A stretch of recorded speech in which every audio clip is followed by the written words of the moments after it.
ఏం కంగారు పడవాకండి, చెత్త కుప్పని చూపిస్తున్నానని.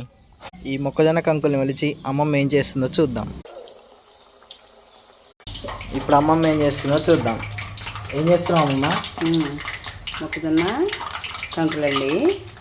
మొక్కజొన్న కంకుల్ని మంచిగా పచ్చి కంకులు తీసుకోవాలండి.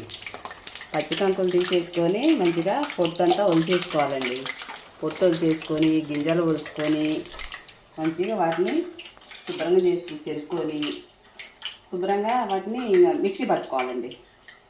మెత్తగా కొంచెం బెల్లం కేజీ గింజలు అనుకోండి, కేజీ గింజలకు పావు కేజీ బెల్లం వేయాలండి.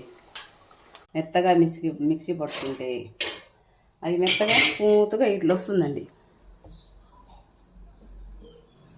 ఇట్లా వస్తుందండి చక్కగా మంచిగా ఉండలాగా మంచిగా చక్కగా ఇట్లా వస్తుందండి.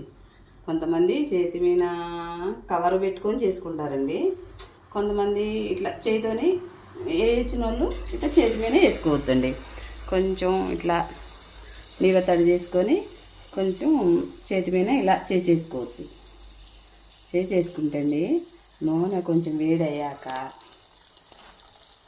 నూనెలో వేసేసుకోవాలండి. చక్కగా ఉబ్బుతున్నాయి చూడండి, మంచిగా బూరెల్లాగా ఉబ్బుతాయండి. చక్కగా పిల్లలు ఇష్టంగా తింటారండి. పిల్లలు ఇష్టంగా తింటారు. ఈ రాగానే సాయంత్రం టైంలో 4 టైంలో పిల్లలైనా పెద్దలైనా చాలా ఆరోగ్యానికి మంచిదండి.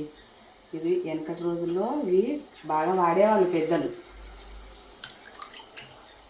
ఇప్పుడండి చక్కగా పిల్లలకు చేసి పెడితే అప్పటికప్పటికి తయారు చేసుకోవచ్చు. చక్కగా అప్పటికప్పటికి తీసేసుకుంటండి.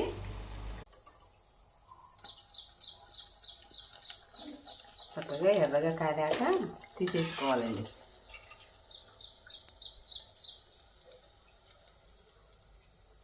బూరెలండి ఇవి. నా మనోడి కోసం బెంగళూరు వెళ్తున్నారండి. 4 రోజుల పాటు 4 రోజుల పాటు నిల్వ ఉంటాయండి. చక్కగా ప్రయాణంలో అసలు మనం అవి ఇవి కొనుక్కొని తినే బదులండి మనం చక్కగా చేసుకొని ఇంట్లో చేసుకొని మనం ప్యాకింగ్ చేసుకొని మంచిగా ఇంట్లో నుంచి తీసుకొని వెళ్ళినే మనం చేసుకునే బాగుంటాయండి. కొనుక్కొని తినే ఎట్లయినా మనకు ఆరోగ్యానికి మంచిది కాదండి. మనం చేసుకునే అయితే మంచిగా ఉంటాయండి. చక్కగా నా మనోడు బెంగళూరు వెళ్తున్నారండి. 3-4 రోజులు నిల్వ ఉంటాయి. చూస్తున్నారుగా ఫ్రెండ్స్, మా అమ్మమ్మ ఎంతో ప్రేమగా నా కోసం వీటిని ఏమంటారు అమ్మమ్మ? మొక్కజొన్న బూరెలు. మొక్కజొన్న బూరెలు చేస్తుంది. ప్రేమతో చేసే బూరెలు.